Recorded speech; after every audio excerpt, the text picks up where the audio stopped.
여기는 제주시 외도동에 있는 저희 집 옥상입니다. 지금 6시쯤 됐는데 일출이 시작되려고 준비하고 있습니다.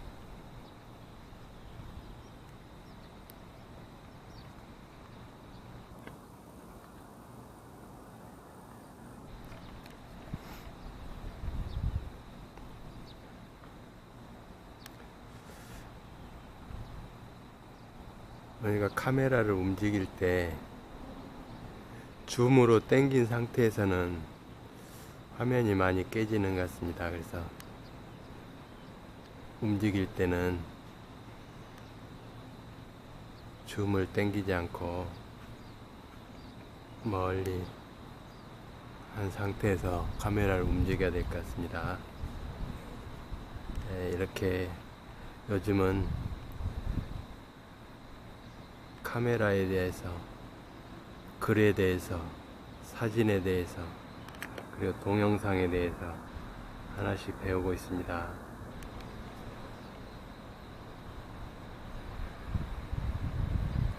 글과 사진과 동영상을 비교하면 글은 어떻게 보면 단어들의 나열이고 단어를 벽돌처럼 쌓아 올리는 일이고, 그래서 원고지를 아예 만들어서 200자 혹은 400자처럼 건축물처럼 쌓아 올리는 게 글이 아닌가 그런 생각을 하고, 사진은 그에 비해 사진은 그냥 바깥 세상을 바라보는 눈이 아닌가, 그냥 눈 뜨면 보이는 게 사진이 아닌가 그런 생각을 하게 되고, 그에 비해서 동영상이라는 게 뭐냐를 생각하면 보통 30프레임인데 30프레임이라는 게 1초에 30장의 사진이 계속 이어진다는 것인데, 카메라가 참 대단한 것 같습니다. 보면 1초에 30장의 사진을 계속 찍는다는 게 우리 눈에는 보이지 않지만 보통 우리 눈에 16장, 20장 정도는 우리 눈이 사진을 볼 수 있다고 합니다. 근데 이렇게 30프레임, 즉 1초에 30장이 되면 이게 한 장 한 장 인식을 하지 못하고 움직이는 그림으로 이렇게 느껴진다고 합니다. 그래서 그게 바로 동영상이 돼서 이렇게 제가 동영상을 찍고 있습니다. 비록 카메라 성능은 좋지 않지만 그래도 이렇게 찍을 수 있어서 다행이라는 생각이 듭니다. 그래서 제가 좀 돈이 생기면 좀 좋은 카메라로 바꾸고 해야 되는데 먹고 살기 바쁘니까 그렇게 하지 못하고, 그냥 이 카메라는 사실 이 젊은 친구가 오래된 카메라라고 하면서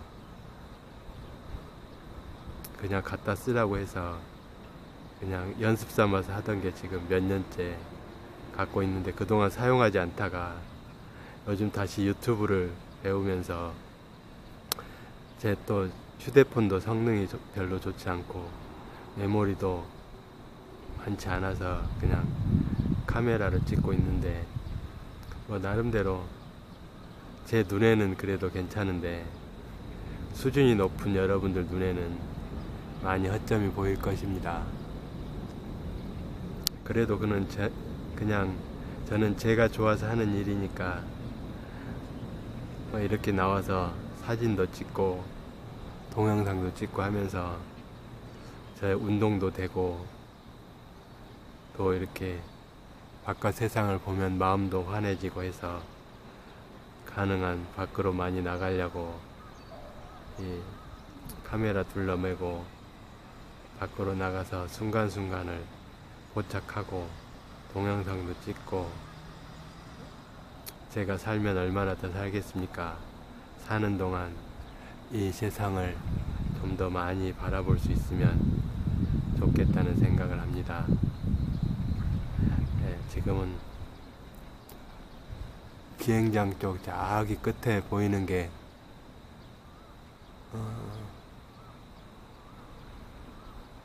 원당봉이 제일 크게 보이는 것 같습니다. 원당봉하고 사라봉하고 그렇게 보이는 것 같습니다. 사라봉 쪽이 또 참 좋습니다. 사라봉 쪽에서 일출 보면 제주항이 보여가지고 참 좋은데, 여기서는 좀 멀고, 거기는 구제주고 여기는 신제주니까 좀 멀고, 또 이렇게 왼쪽을 보면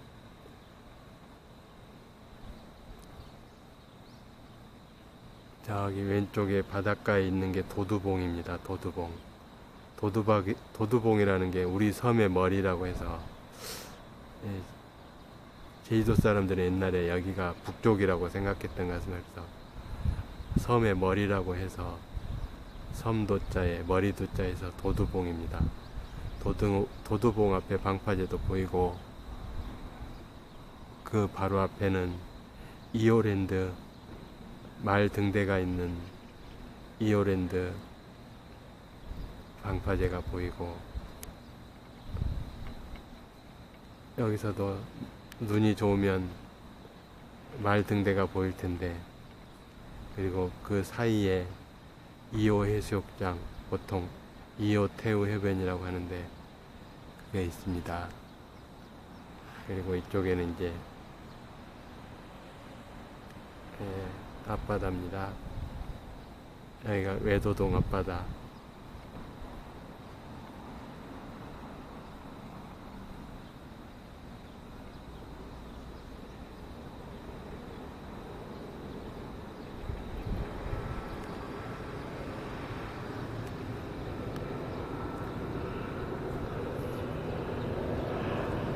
그리고 보면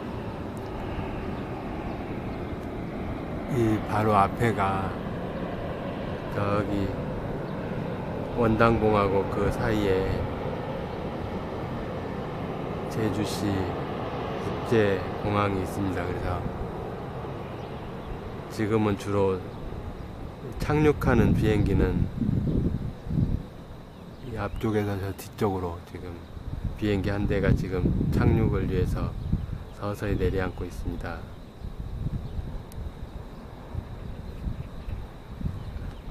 이 바람 방향에 따라서 가끔 비행 노선이 바뀌기도 하는데, 주로 여기 제가 바라보고 있는 쪽에서 앞쪽으로 공항이 있어서 그쪽으로 착륙을 하고, 또 이륙할 때는 그 공항에서 여기서 바라봤을 때 원당봉 쪽으로 바다 쪽으로 이륙을 해서 비행기가 떠나곤 합니다. 근데 이 바람의 방향이 바뀌거나 하면 비행 노선이 조금씩 바뀔 때가 있습니다.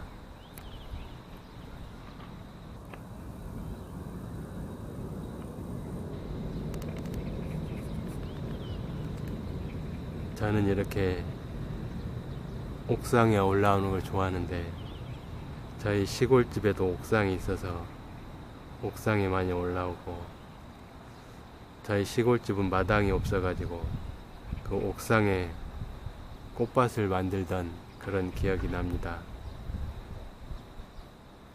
엊그제 면사무소에서 전화가 왔는데, 그 시골집들이 방치된 상태가 있기 때문에 그걸 아마